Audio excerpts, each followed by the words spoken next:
So after a fantastic win over England, now it's time for second ODI. Second ODI की बारी है. Well, India ने prove करके दिखाया कि वो इंग्लैंड के ऊपर अब भी भारी है, लेकिन इंडिया ने तो प्रूव करके दिखाया, लेकिन रोको की बारी अभी भी है, बिकॉज पहले मैच में ना रो चले ना को चले. रोको पहले मैच में फ्लॉप थे. सो मैं हूं मेरे साथ सुमित. बिना किसी देर से let's start the preview of second ODI India versus England. Well so ये है हमारे सामने इंडिया की जो प्लेइंग 11 खेली थी. पहला क्वेश्चन ये है कि सुमित, ये जो सेकंड मैच है, तुम्हें ये सेकंड मैच हो रहा है कार्डिफ में, वेल्स में. सो वेल्स सेकंड मैच में इंडिया ने जीत लिया है. पहला मैच इंडिया जीत गई है.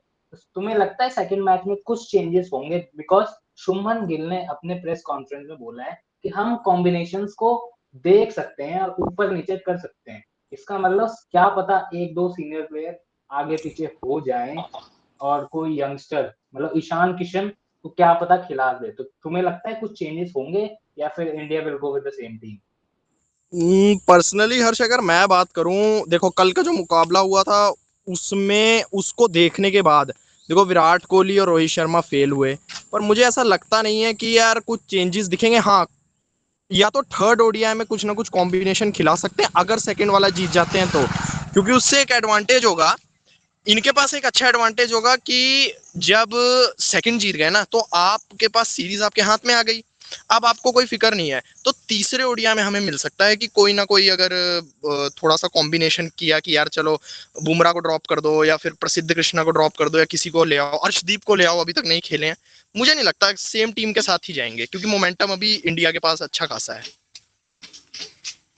वेल वेल जैसे प्रेस कॉन्फ्रेंस में शुभमन गिल ने आके मेरे को तो ऐसा लगता है हिंट दिया है हमें कि चेंजेस अगर करनी पड़े तो उसके लिए सारे तैयार रहना. सो मे बी वो रोहित और कोहली को तो नहीं करेंगे बिकॉज उनके थोड़े है नहीं, रन नहीं आए अभी.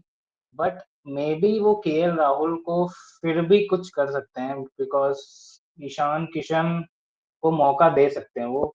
बट देखो मेरे को भी ऐसे लगता है कि चेंजेस करने तो नहीं चाहिए बिकॉज इतने टाइम के बाद आपको एक कॉम्बिनेशन मिला है. T20 में आप हार भी इसीलिए रहे थे क्योंकि आपको कॉम्बिनेशन करेक्ट नहीं मिल पा रहा था. ओडीआई भी सीरीज आप हार कर ही आ रहे हो, इंडिया हार कर आ रहे हो. हाँ, कॉम्बिनेशन सेम था, लेकिन अब यही कॉम्बिनेशन से आप जीत कर आए हो पहला मैच. तो इसी कॉम्बिनेशन के साथ आपको आगे भी चलना चाहिए. वेल अब मेरा क्वेश्चन ये है कि नहीं, रोको से पहले मेरा क्वेश्चन है हमारी बॉलिंग पे. वेल गुरनूर ब्राड ने तो पहले मैच में ऐसी बॉलिंग कराई थी कि 96 फॉर 5 ऐसी बॉलिंग करा के उन्होंने पूरी इंग्लैंड का टॉप ऑर्डर ही उखाड़ दिया था. सो सुमित, बहुत टाइम के बाद तुम्हें लगता है कि हमें गुरनूर ब्राड जैसा एक फाइंड मिला है और ये आगे फ्यूचर प्रोस्पेक्ट के लिए हमारे लिए फायदेमंद रहेगा? हर्ष, देखो जब हमारी प्रिडिक्शन वीडियो भी निकली थी ना, उसमें भी मैंने गुरनूर बरार का काफी नाम लिया था और मैंने कहा था गुरनूर बरार एक ऐसे एसेट निकलेंगे इंडिया के लिए कि वो सबसे ज्यादा विकेट्स भी ले सकते हैं और उनका इम्पैक्ट सबसे ज्यादा रहने वाला है. देखो पेस तो बहुत अच्छी है, मैंने कहा था कुछ काइंड ऑफ जोफ्रा आर्चर जैसी लाइन और लेंथ हिट करते हैं, वो हमने कल देखी. शुरू में उनको रन पड़ रहे थे, पर पहले जेकब बेथल फिर बेन डकेट, तो दोनों को ही सेम ओवर में आउट किया उन्होंने. तो काबिले तारीफ तो था कि उनके पास रन्स खाने के बाद वो प्रेशर हैंडलिंग सिचुएशन में अच्छा कर सकते हैं, ये तो उन्होंने दिखा दिया. मुझे लगता है कि वर्ल्ड कप के वन ऑफ द मोस्ट, कहते हैं ना, दावेदार हो सकते हैं, प्रबल दावेदार हो सकते हैं इवन, कि यार बुमराह और यस. हर्षित राणा या अर्शदीप और फिर गुरनूर बरार, मतलब इनके साथ ये तीन कॉम्बिनेशन जा सकते हैं साउथ अफ्रीका के लिए. अगर वर्ल्ड कप की बात करें तो बहुत अच्छे एक वेल ऑप्शन है. और ना एक्चुअली क्या है ना, ये जसप्रीत बुमराह कॉम्प्लीमेंट बहुत अच्छा कर रहे थे. हम्म. गुरनूर बराड़ भी उनको पिच सूट कर रही थी वेस्टर्न की. और हम्म. जसप्रीत बुमराह तो लीकर नहीं थे. मेरा हम्म. क्वेश्चन एक और है. वेल हम 96 फॉर 5 हो गए थे, उसके बाद हमें जाके कुछ 160 पे हमें मिली थी विकेट. और उसके बाद वो स्कोर 250 के आसपास रुका था. सो ये जो हमें एंड के जो टेल्स की जो इशू हमारे हमें हमेशा है हमें कि हम्म. टेल्स, हर हम्म. टीम के जो टेल है हम आउट ही नहीं कर पा रहे. पिछले हम्म. बार डॉसन ने हम्म. मार दिया. तो हम्म. ये इशू क्या आ रहा है? ये तुम्हारे हिसाब से क्या ये इशू बहुत टाइम से कंटिन्यू हो रहा है और हम इसका फाइंड नहीं ढूंढ पा रहे हैं, या फिर ये हम थोड़ा ज्यादा ही बॉलिंग में घुस रहे हैं? मेरे हिसाब से देखो बॉलिंग, अगर पुराने दौरों की भी बात करें जब हम टूर पे जाया करते थे उस समय। वेल तो ये तो चलो ठीक है। मेरा क्वेश्चन है कि जैसे 96 फॉर 5 हम हो गए थे, 96 फॉर 5 हमने कर दिया था इंग्लैंड को। उसके बाद एक विकेट हमें नहीं मिल पा रही थी और 160 पे जाके हमें छठी विकेट मिली, 67। तो ये जो बीच की फेज था जहां हमें लग रहा था कि 150 बनना भी बहुत मुश्किल है, वहां पे 96 और 5 पे ये ले गए 250 पे। और ये टीम इंडिया की बॉलिंग की वीकनेस बनती जा रही है, क्योंकि हमने पिछले काफी ओडीआई में भी देखा कि टेल को आउट करना बहुत मुश्किल हो रहा है इंडियन बॉलिंग के लिए। ये हमने इस मैच में भी देख लिया। हाँ, बॉलिंग की तारीफ मैं करूंगा कि ऊपर से गिरा दिया, लेकिन ऊपर से गिराने के बाद 150 के अंदर ये आउट हो सकते थे। जो स्कोर 250 गया, जो कि एक वक्त पे फाइटिंग टोटल भी हो गया था जब रोहित कोहली आउट हो गए थे। सो वो सिचुएशन डू और डाई थी। बट हमारी बॉलिंग को अगर ऐसा ही चलता रहा, सो साउथ अफ्रीका में अगर सेम पिचेस हो और हम टेल को नहीं आउट कर पा रहे, ये हमारी बॉलिंग के लिए बहुत ही ज्यादा शर्मनाक बात है। तो तुम्हें क्या लगता है कि ये जो टेल का सिचुएशन चल रहा है कि हम आउट ही नहीं कर पा रहे, कि ये क्या इसका हम लोग कुछ ज्यादा ही सोच रहे हैं, या फिर टीम मैनेजमेंट इसका प्लान कुछ ला रही है, क्या कर रही है? देखो मेरे को तो ऐसा लगता है, देखो Bumrah one of the factor है, जो हमारे पास अभी एक बहुत अच्छे बॉलर हैं, गुरनूर बरार थोड़ा उभर के आए हैं। उसके अलावा मुझे कोई खास बॉलिंग में ना नजर भी नहीं आता, क्योंकि अभी ना मुनाफ पटेल का एक इंटरव्यू आया था। Sorry sorry to interrupt Sumit, hmm, मेरे को हम्म, इसमें ऐड करना है हम्म, कि मेरे को तुमसे पूछना है कि क्या हम्म, इसमें प्रसिद्ध कृष्णा फैक्टर भी है, क्योंकि प्रसिद्ध कृष्णा मेजरली मिडिल ऑर्डर के बॉलर है और विकेट हमें वहीं नहीं मिल रही है। उनके साथ स्पिन लगती है, तो स्पिन भी नहीं ले पा रही है, प्रसिद्ध कृष्णा भी नहीं ले पा रहे। जब गुरनूर बराड़, जसप्रीत बुमराह ऊपर बॉलिंग कर रहे थे, विकेट आ गई। प्रसिद्ध कृष्णा और वॉशी, शिवम दुबे ये सब लगे तो विकेट नहीं आई। तो तुम्हें लगता है कि प्रसिद्ध कृष्णा का विकेट लेस होना भी एक फैक्टर है? क्योंकि हमने T20 भी देखा, वो बहुत बेकार बॉल कर रहे थे। तो वही फैक्टर यहाँ भी कंटिन्यू हो रहा है क्या? देखो प्रसिद्ध कृष्णा की तो फॉर्म बहुत बुरी चल रही है। अगर मैं आईपीएल की भी बात करूं पर्सनली और टेस्ट क्रिकेट की भी बात करूं, मुझे उनसे तो कुछ निकल के दिखता नहीं है कि यार वो कोई बहुत अच्छे बॉलर है। I am not criticising him, but मैं उनकी कमियां गिना रहा हूँ कि यार वो लीथल नहीं है उस तरीके से अगर बात की जाए, ठीक है। उनसे मुझे कहीं ना कहीं बढ़िया बॉलर अर्शदीप सिंह लगते हैं, और अर्शदीप सिंह को मौका मिलना चाहिए, क्योंकि यार अर्शदीप सिंह ना यस, शुरुआत। अर्शदीप सिंह को मौका ही नहीं मिल रहा। हाँ वही, अर्शदीप एक ऐसे बॉलर हैं जिनको लेट स्विंग मिलती है, साथ साथ वो अर्ली स्विंग भी करा लेते हैं। उनकी ना बनाना स्विंग होती है जिसकी हम बात करते हैं शुरुआती में, और वो इवन बुमराह की भी नहीं होती इस समय। तो आप अर्शदीप को कैसे बाहर रख सकते हो यार फ्रेम से? तो मुझे ना बहुत दुख लगता है कि यार प्रसिद्ध कृष्णा ठीक है, लंबे बॉलर हैं, आप सोच रहे हो यार साउथ अफ्रीका है, लंबे बॉलर का हमेशा फायदा रहता है कि बाउंसी पिचेज होंगी। बट मेरे हिसाब से यार प्रसिद्ध कृष्णा का टाइम ना हो चुका है। वो ठीक है, समय था 2021 कि जब वो न्यू न्यू आए थे, बड़ी उनकी बातें चली थी कि यार एक लंबा बॉलर आया है, थोड़ा तेज डालता है और क्या कहते हैं बाउंसर्स अच्छी डालता है। बट अब उनको क्रैक कर लिया गया है। यार अभी मैं आपको गिनवाऊं हर्ष, 2023 से नो 2024 के टेस्ट क्रिकेट से वो रेगुलर खेल रहे हैं। इतनी मतलब उनकी बॉलिंग में कुछ दिखा ही नहीं है स्पेशल, मैं ये बता रहा हूँ। इतने रन उन्होंने लीक किए हैं। तो उनके साथ ये दिक्कत है, मैनेजमेंट को उनसे बात करनी चाहिए और उनको बेंच करके अर्शदीप सिंह को खिलाना चाहिए कि यार देखो हमें कॉम्बिनेशन बेटर चाहिए। और मैं एक और बात कहूंगा, कुलदीप यादव की तरफ नहीं गए ये लोग। कल भी कमेंटेटर बॉक्स में बहुत बात हो रही थी कि यार कुलदीप यादव को क्यों बिठा रखा है, वो one of the leading wicket takers हैं ओडीआई में, और बल्कि इंग्लैंड और साउथ अफ्रीका में उनका जो स्टैट्स हैं वो काफी अच्छे हैं। तो पर्सनली आई फील कि कुलदीप की जगह बनती है। यस, कुलदीप की भी बनती है। सो वेल, बॉलिंग की बात कर ली, अब करते हैं बैटिंग की बात। शुभमन गिल को इंजरी हुई थी वो ठीक है, लेकिन शुभमन गिल ने शो करा है कि भाई बैटिंग करते कैसे इंग्लैंड में। उन्होंने जो फॉर्म पिछले साल जब टेस्ट क्रिकेट खेलने आए थे पहले बार अपनी कप्तानी में, वही फॉर्म को यहाँ भी दिखाया है। वेल, रोहित शर्मा, विराट कोहली बहुत जल्दी आउट हो गए, ठीक है। हम इन दोनों के बारे में बात थोड़े अगले सेगमेंट में करेंगे। अभी हम बाकियों की बात करते हैं। श्रेयस अय्यर भी पार्टनरशिप बना रहे थे अच्छा शुभमन के साथ। केएल राहुल, जब पार्टनरशिप चाहिए थी तभी ये आ तो और वॉशिंगटन सुंदर और अक्षर पटेल की जो पार्टनरशिप है, आई थिंक उसी पार्टनरशिप ने इंडिया को मैच जिताया। 100 रन की पार्टनरशिप, मतलब मेरे को तो भरोसा नहीं था कि जो T20 के फेल होकर आ रहे थे, उन्होंने ओडीआई में आके सक्सेस लाई। तो बैटिंग में रो एंड को के अलावा I think everything is satisfied. Well, रो एंड को की हम अगले सेगमेंट में अभी करते हैं बात। पहले हम करते हैं इंग्लैंड के बारे में बात, उनके लिए आराम से बात करेंगे।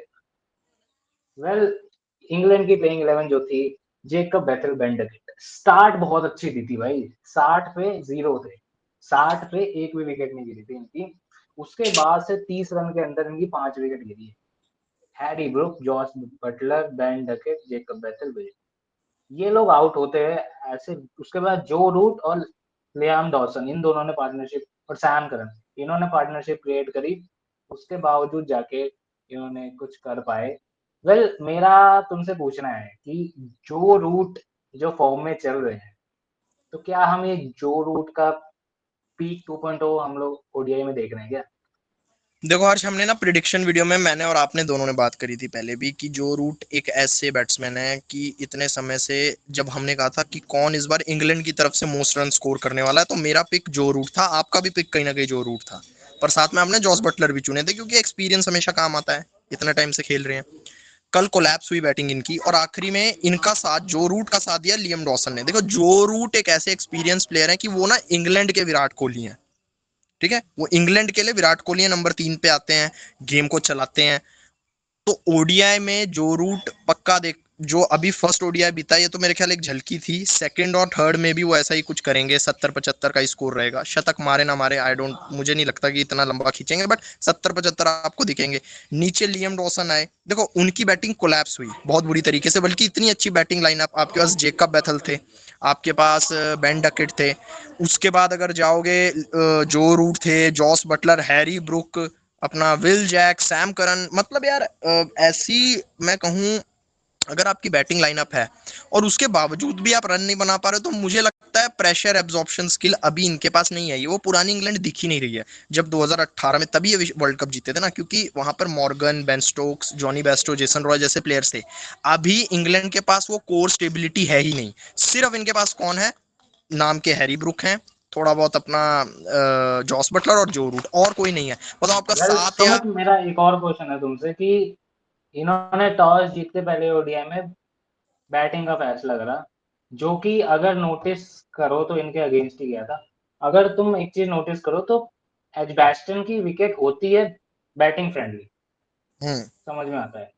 बट स्टार्टिंग में इंग्लैंड में कोई भी विकेट हो, कोई भी विकेट हो, स्विंग मिलेगा ही मिलेगा, बिल्कुल कोई भी बिल्कुल विकेट हो। बिल्कुल। ठीक है, चाहे वो कितनी भी फ्लैट हो जाए आगे जाके। और अगर इंडिया जब बैटिंग कर रही थी तो इंडिया को भी स्टार्टिंग में स्विंग मिल रही थी, स्विंग खेलना पड़ रहा था इंग्लैंड को। भाई, जोफ्रा आर्चर क्या बॉलिंग कर रहा था, मतलब बिल्कुल क्या आउट करा था इसने भाई विराट कोहली को, क्या मतलब हाँ, विराट कोहली पे भी गलती थी, उनका सर गिर रहा था, उनका बैट और पैड के बीच में थोड़ा वो शेप में जज नहीं कर पाए। सैम करन को उतारा था जब बॉलिंग करने, आई थिंक वो मास्टर स्ट्रोक था। रोहित शर्मा ऊपर की तरफ उड़ा के खेलने की कोशिश कर रहे थे, वो देखो लॉन्ग ऑफ रोहित की तरफ मार शर्मा रहे का थे तो हर्ष ये है कि वो तभी। तो एलिवेशन के लिए जा रहे थे, उन्होंने, उनकी स्ट्रेटजी हमेशा से ओडीआई में रही है, जब से कैप्टन भी बने थे, कि या यार मैं जितना जल्दी हो सके हाँ, टीम को ना एक बेनिफिट दूं, कि यार जल्दी स्कोर हाँ, करूं ताकि इंटेंट प्रेशर रहेगा। हो जाए। हाँ हाँ हाँ बिल्कुल। मेरे वेल, हिसाब से, हाँ हाँ कंटिन्यू तो करो हर्ष। तुम्हारा क्या, ये अपना सेकंड ओडीआई में तुम्हारा क्या इंग्लैंड के उससे एक्सपेक्टेशन क्या है? क्या इंग्लैंड नीचे ही जाएगी या फिर कमबैक करेगी? क्योंकि England is known for comebacks. अब देखो इंग्लैंड अगर ये जीतती है तो 1-1 होगा, फिर लॉर्ड्स में जाना पड़ेगा, लॉर्ड्स में सिर्फ। हर्ष, मेरे को लगता है, देखो आफ्टर फर्स्ट ओडीआई है, इंग्लैंड का हमेशा रहा है कि उन्होंने कमबैक किया है, चाहे वो 18 की भी पारी देख लो, चाहे वो 22 की भी पारी देख लो, उन्होंने हर जगह कमबैक दिखाया, हर जगह। मुझे याद है 18 की जब सीरीज हुई थी, तो वहां पर पहला मैच इंडिया जीती डोमिनेट करके, और जब सेकंड ओडीआई जीती उसके बाद उन्होंने सीरीज भी क्लिंच कर ली थी जीतने के बाद। तो इंग्लैंड को कभी भी आप गेम से ना बाहर नहीं रख सकते, क्योंकि वो कमबैक तो 110% करती है। तो ऐसा नहीं है, उन्होंने बेशक थोड़ा अपनी गेम को देखा होगा कि यार हम थोड़ा फिसल गए, शुरुआत थोड़ी अच्छी होनी शुरू हुई, हमारे अर्ली विकेट्स गिरे, नीचे जाके हमारे पास बैटिंग में लियम डॉसन, जो रूट ने संभाला, और उसके बाद कोई ऊपर बैट्समैन चला ही नहीं। तो ऐसा मत समझो, मुझे लगता है सेकंड ओडीआई में इनका कमबैक होगा, और लीड्स में है, वेल्स में है, आई गेस अच्छा करेंगे। नहीं सॉरी, कार्डिफ में है ना अगला मैच। हाँ, कार्डिफ में यार कर सकते हैं अच्छा, क्योंकि पता है क्या, इनको चाहिए सिर्फ बैटिंग समझ। हाँ बैटिंग क्योंकि से। एक्चुअली पता है, जोफ्रा आर्चर के साथ ना पहले होता था क्रिस वोक्स, जो कि दोनों बहुत अच्छा कॉम्प्लीमेंट करते थे। इस बार टीम में जोफ्रा आर्चर के साथ कोई वैसा बॉलर नहीं मिल रहा। सैम करन है मान लिए, पर सैम करन वो पेस नहीं डालता ना। भाई क्रिस वोक्स भी उतना ही तेज फेंकता था जितना जोफ्रा आर्चर फेंकता है। सो दोनों की आतंक तो इसलिए इशू ये आ रहा है कि एक तरफ से जोफ्रा आर्चर इनके ऊपर प्रेशर क्रिएट कर रहा है, दूसरी तरफ से हर्ष अभी तो इनका आके एक रन और पड़ गए। प्रोमिनेंट बॉलर अभी नहीं आया, इंजर्ड है। अगर हम करें मार्क वुड, मार्क वुड भी अभी हाँ, इंजर्ड मार्क है, वुड, तो अब ऐसा कर रहे हैं क्योंकि उनकी जो पेस है वो ये 150 से 155 डालते हैं वो भी मार्क रेगुलर। वुड भाई, हाँ चेन्नई वाला ना। हाँ मार्क वुड का अभी मेरे ख्याल इंजरी चल। से जूझ रहे हैं, तो अभी इनकी बॉलिंग कंप्लीट नहीं है। तो आप ऐसा मत करो। मुझे तो इंडिया की भी बॉलिंग कंप्लीट नहीं लगती, क्योंकि ना इनके पास सिराज है, बुमराह। अब इंडिया की बॉलिंग भी एक ट्रांजिशन फेज में है, इंग्लैंड की बॉलिंग भी है, तो इसी वजह से ये सीरीज बहुत खास है दोनों नेशन के लिए। Well yes, so we hope कि सेकंड ओडीआई अच्छा जाए। एंड सो गाइस, रोको के बारे में बात होगी, लेकिन वो होगी अगली वीडियो में जो हमारी आने वाली है कल सुबेरे, जिसमें हम करने वाले हैं प्रिडिक्शन। उसमें रोको के बारे में पूरी डिटेल बात होने वाली है। तो आपको वीडियो अच्छी लगी तो please like share and subscribe. See you in next video.